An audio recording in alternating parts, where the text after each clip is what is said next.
Aqui é o André do Você Top e esse é o quinto e último episódio da série Flávio Augusto, baseado no livro Ponto de Inflexão. Se você não assistiu os episódios anteriores, vá para a playlist Flávio Augusto aqui do canal. No ano de 2012, Flávio estava em um momento de transição na sua vida, negociando a venda da WhatsApp. Nessa época, ele morava em Orlando e costumava acompanhar seu filho mais velho, Breno, em torneios de futebol pela Flórida. O futebol nos Estados Unidos era um assunto que o interessava cada vez mais, e ele via muito potencial no esporte por lá. Numa reunião com o também brasileiro Alexandre Leitão, presidente da Octagon, uma das maiores agências de marketing esportivo, Flávio quis saber o que Alexandre achava do futebol nos Estados Unidos e ficou feliz em saber que ele compartilhava da mesma visão sobre o assunto.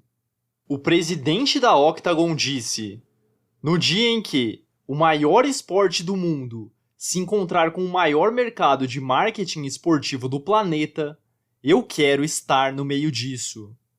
Flávio tinha particular interesse na Major League Soccer, ou MLS, uma espécie de primeira divisão do futebol nos Estados Unidos.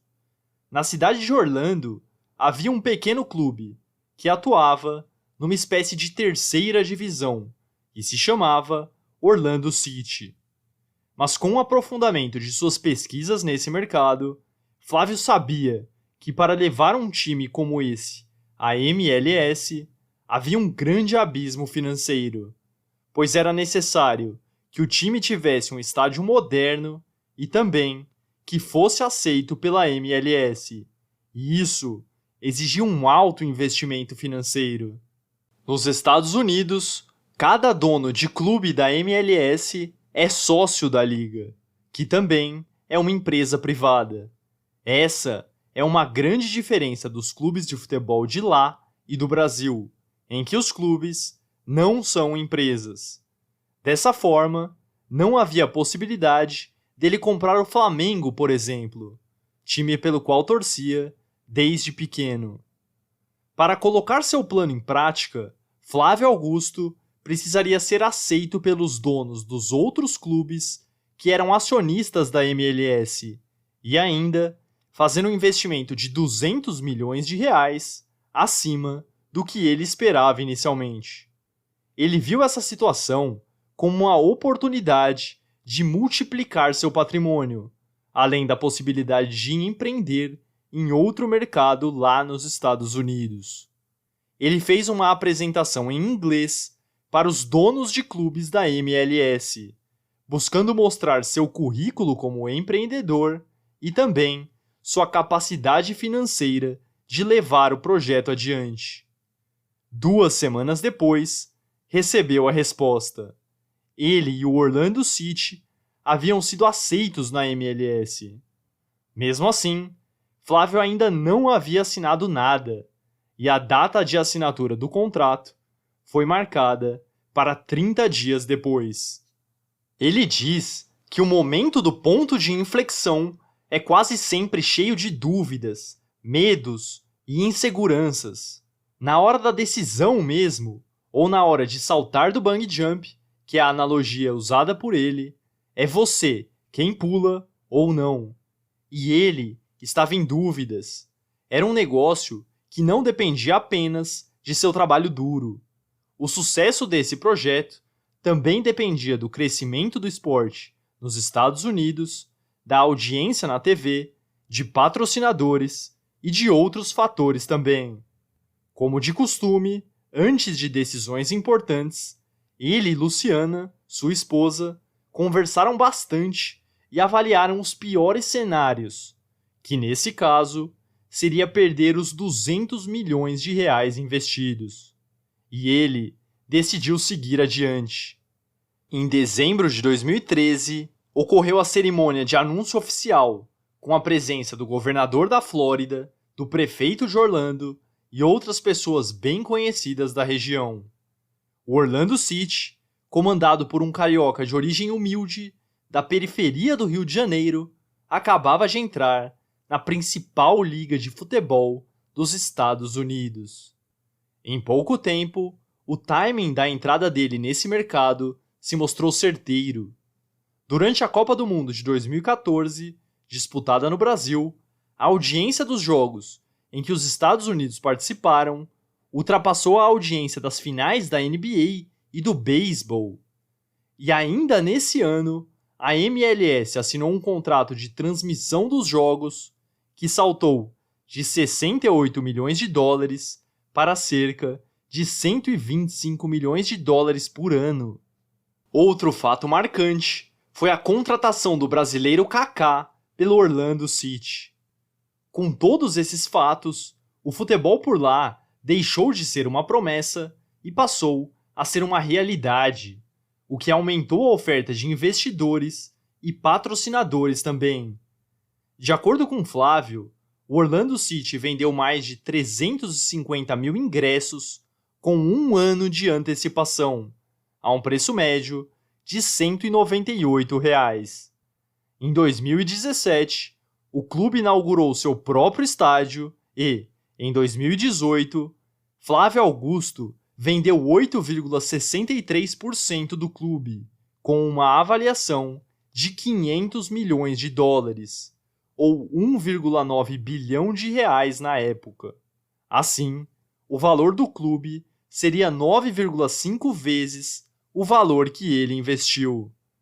Nas palavras dele mesmo, pode parecer uma loucura, mas quando estava prestes a entrar nesse projeto e pensava sobre seus riscos, cheguei à conclusão de que risco mesmo foram os 20 mil reais do cheque especial de que lancei mão quando abri minha primeira empresa. Por outro lado, para comprar o Orlando City, apesar da grande cifra, representava apenas uma fração do que havia conquistado, e com uma visão e experiência muito maiores para avançar na execução do projeto. Voltando agora ao WhatsApp, muita gente se pergunta por que Flávio Augusto vendeu a empresa. E para explicar esse ponto, ele mostra 3 coisas que podem acontecer com uma empresa no longo prazo. A empresa pode quebrar, o dono da empresa pode morrer e ela ser herdada, ou a empresa pode ser vendida. Para ele, criar um negócio do zero, fazê-lo crescer, gerar valor e depois vendê-lo, antecipando mais de 10 anos de resultados para sua conta bancária, parece algo óbvio. Por isso, ele prefere a terceira opção, vender a empresa. Outro ponto para ele é que, depois de consolidado o negócio, alguém que é muito criativo ficará entediado com a mera administração do negócio. Pessoas assim preferem assumir novos riscos, aprender mais e construir coisas novas. Foi com esse entendimento que ele vendeu a WhatsApp em 2013. Mas 3 meses após a venda da WhatsApp, Roberto Civita, fundador e controlador do Grupo Abril, que havia participado da compra e passou a ser o novo dono da WhatsApp, faleceu. E seus filhos não quiseram dar continuidade aos negócios. Assim, a WhatsApp entrava num período de insegurança e falta de comando.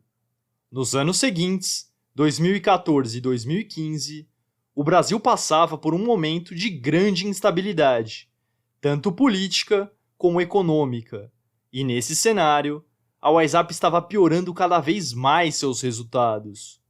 Flávio acompanhava a empresa e estava preocupado tanto com a questão financeira dos franqueados, como com a gestão da WhatsApp. Assim, quando surgiu a oportunidade, Flávio recomprou a WhatsApp por 390 milhões de reais, menos da metade do preço pelo qual havia vendido. Sua missão era de salvá-la e torná-la uma empresa lucrativa e de sucesso novamente. Porém, em 2013, quando vendeu a empresa, 100% de suas 12 horas de trabalho eram dedicadas ao WhatsApp e, agora, Ele também tinha o Orlando City, o meusucesso.com, tinha lançado o livro Geração de Valor e se tornado uma pessoa pública. Em seu retorno ao WhatsApp, Flávio implementou uma série de medidas duras para recolocar a empresa no rumo certo, cortando despesas, demitindo pessoas, remodelando os produtos e migrando a sede para Curitiba. Na reunião, com os cerca de 450 franqueados, ele usou uma metáfora muito interessante. Vou explicar a vocês o que está acontecendo. Eu estava sobrevoando esse transatlântico em meu helicóptero e vi que ele está afundando. Quando me aproximei, vi cada um de vocês e vi que vocês morreriam. Pedi a meu piloto para se aproximar. Algumas pessoas me viram e pediram para que eu a salvasse. Eu joguei a escada e as pessoas queriam subir no helicóptero. Disse para não subirem e, em vez disso, eu desci no barco que afundava. Ao chegar lá embaixo, olhei para o meu piloto e disse para ele: vá embora para o porto e me aguarde lá. Senhores, agora eu estou dentro do transatlântico que está afundando junto com vocês. Se vocês morrerem, eu vou morrer junto com vocês. Porém, eu sei exatamente o que fazer para esse navio não afundar. Eu sei exatamente o que fazer para vocês e eu não morrermos. Nessa reunião, eu vou apontar a direção e o que eu espero é que todos sigamos juntos nessa direção. Além da reestruturação financeira, houve também um trabalho forte na área comercial para aumentar a quantidade de novas matrículas. Em maio de 2017, Carlos Wizard também se juntou ao negócio.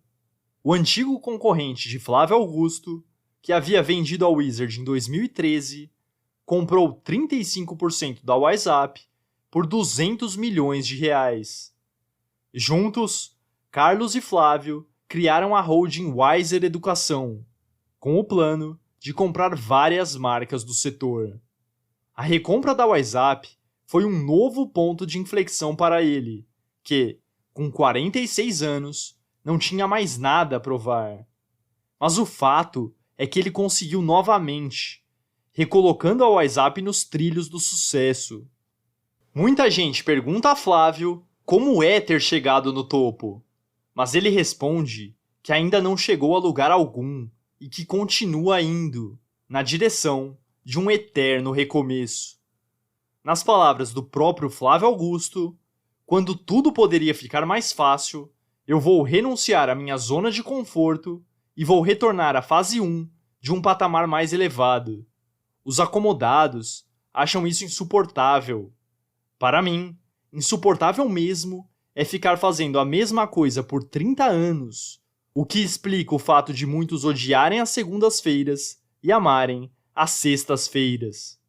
E para Flávio Augusto, o próximo ponto de inflexão ainda está em construção. Ele diz que até 2022 irá deixar de ser empresário e, aos 50 anos de idade, não irá se aposentar. Ele disse que pretende manter o mesmo ritmo de trabalho, mas, dessa vez, priorizando projetos sociais de grande impacto, resolvendo algum problema relevante na sociedade. E você, deixou de lado algum ponto de inflexão por medo ou insegurança? O que você planeja fazer nos próximos anos que te levarão a uma vida diferente? Se você gostou da série, compartilhe em grupos para ela chegar a cada vez mais pessoas. Também se inscreva no canal e comente sobre os seus pontos de inflexão. Um forte abraço e até o próximo vídeo.